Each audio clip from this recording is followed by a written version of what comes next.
自宅の3階の屋上からです。先ほど定点観測ということで雲の状態を自宅の屋上から撮影しましたけれども、今度は動画でね、台風の雲というのはどのような特徴があるのか、ちょっと私と一緒に見ていきましょう。これは岩手山の方向ですけどもね、西側の方は、晴れております。そしてだんだんカメラをね、南方向に回していきますと、朝に、撮影した写真よりはもう全然景色が打って変わってまして、このような真っ黒な雲がですね、風がちょっと今吹き出しましたが、南から北の方向にですね流れております。でも太陽は非常にね強く照ってます。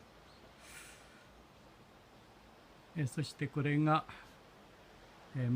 私の BS と地上波受信用のアンテナですけれども、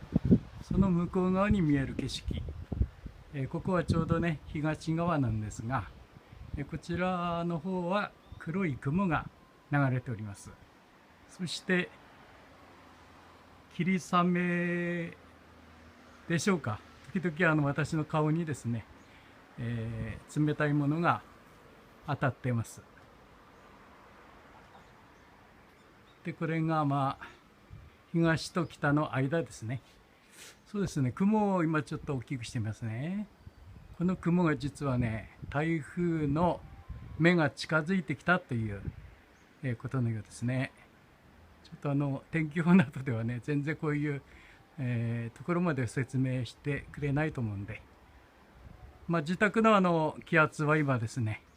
973ミリパスカルをヘクトパスカルを記録しています。でこれは完全な北側ですね。北側のこの雲もね